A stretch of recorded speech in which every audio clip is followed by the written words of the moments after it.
We don't choose our earliest habits, we imitate them. Whatever habits are normal in your culture are among the most attractive behaviors you'll find. Welcome to Flourish. I'm Diane Planet In, and you're in the right place if you're ready to create an inspired life. And we do so by working on our own personal development so we can be strong role models for those we love and mentor and strong for our own personal well-being as we are building our empires and are becoming the architects of our lives. We're reviewing James Clear's best-selling book called Atomic Habits. Now, the science here is nothing new, but the way he's laid out this book, it is a wonderful guidebook, a manual per se. He talks about the role of family and friends in shaping your habits.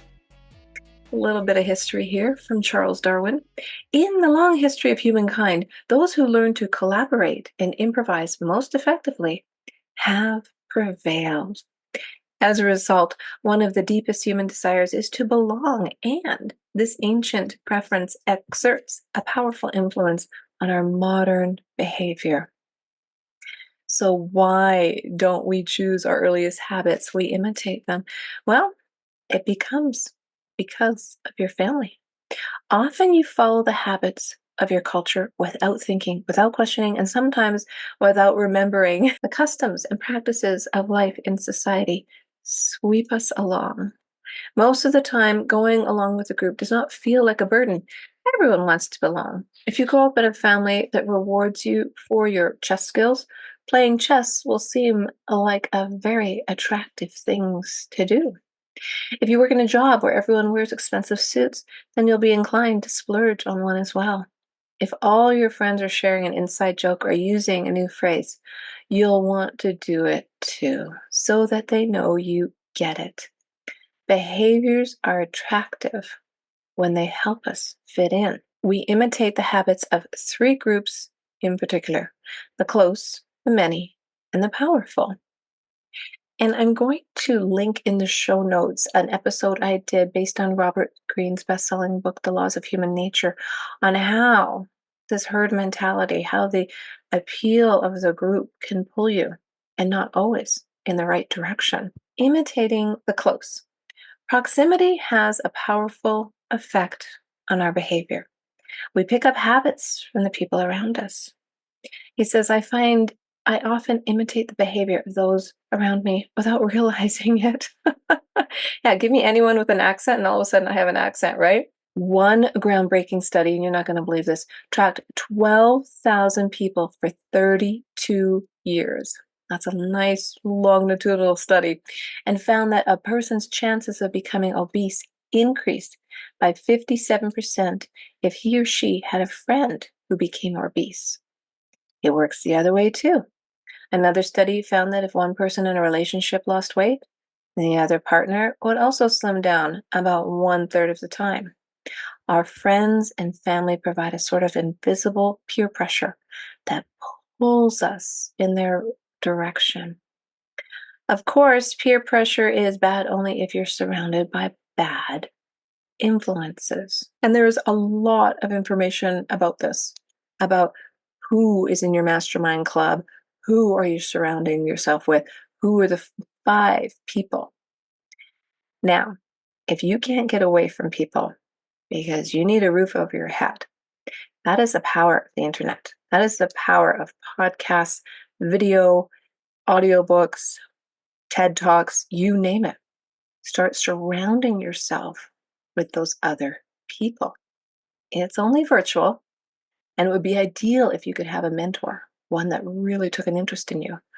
But if you can't, then you're in the right place. You're doing the right thing. You're building your empire. And gives a good example in the book about a study that was done in 2018 on the longitudinal association between peer and adolescent intelligence.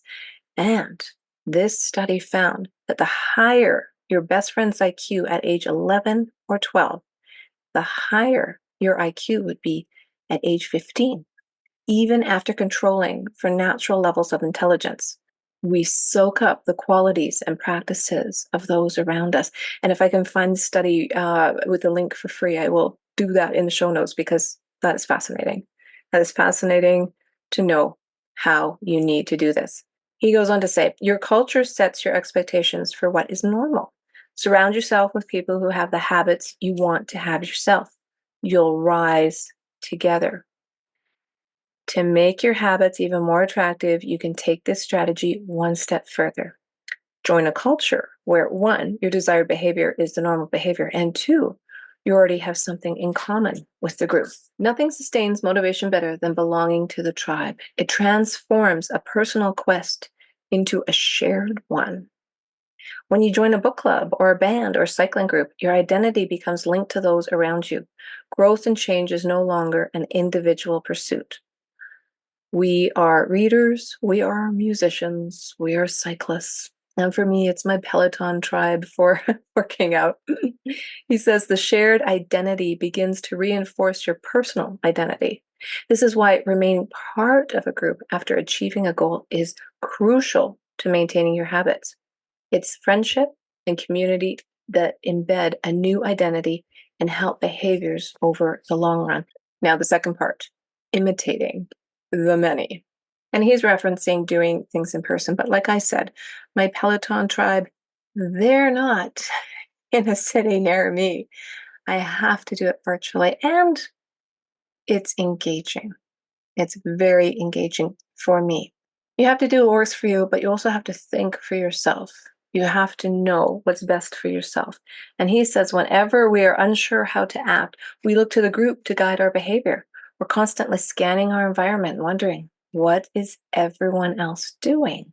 We check reviews on Amazon or TripAdvisor because we want to imitate the best buying, eating, and travel habits.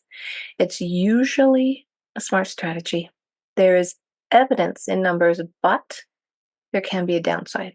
The normal behavior of a tribe often overpowers the desired behavior of the individual. There is tremendous internal pressure to comply with the norms of the group.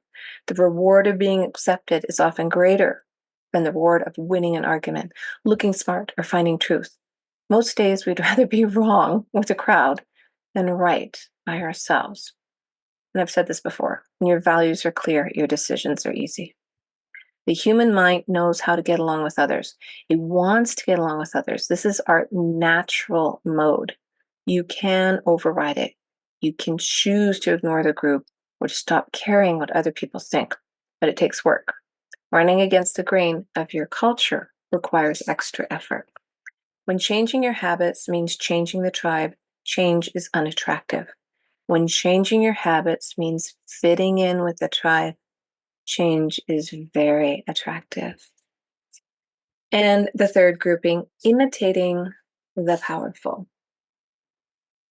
Humans everywhere pursue power, prestige, and status. We want pins and medallions on our jackets. We want president or partner in our titles. We want to be acknowledged, recognized, and praised.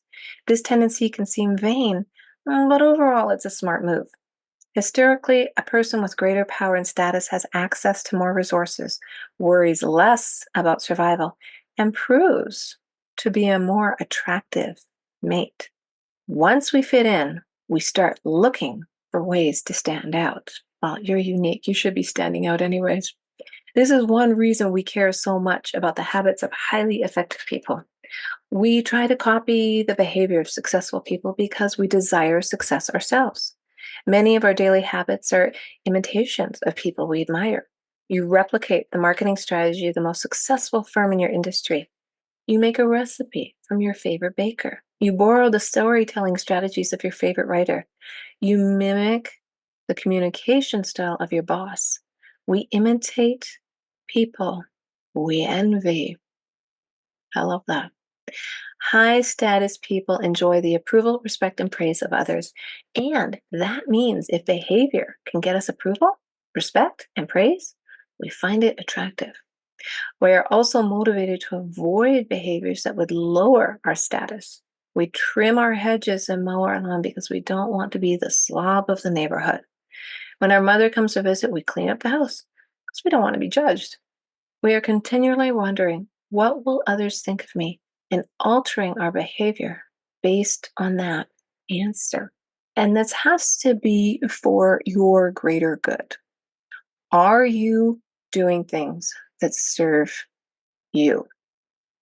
Are you? Ask yourself. Write it down, get a note card out, whatever works for you. Some people like journaling, but I find that if you write it down on what habit you have because you're worried about what other people think versus building your empire, building your family, building your own personal self worth, do it for the greater good. If it's not serving you, you're going to want to address that. And he says that is why the culture we live in determines which behaviors are attractive to us. We tend to adopt habits that are praised and approved by our culture because we have strong desire to fit in and belong to the tribe. We tend to imitate the habits of three social groups. Those are the three we reviewed: the close, family and friends; the many, the tribe; and the powerful, those with status and prestige. If a behavior can get us approval, respect, and praise, we find it attractive. And you really need to think about this, because I haven't really delved into the reward system yet. That's coming soon. But a lot of people grew up getting a gold star from the teacher because they did their homework. Guess what? As adults, we still want that gold star. And you have to remind yourself of that. And that's, I think, the prestige people he talks about, why you want to mimic them.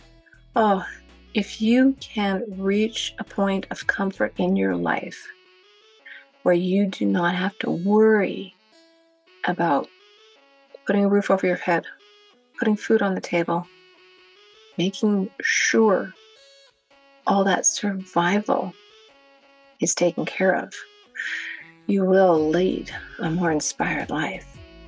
Well, if you like the show, share it with somebody you know, and hey, hit that subscribe button. You are not going to believe what the next chapter is. How to find and fix the causes of your bad habits. Oh, that's a spicy one. I'll see you then.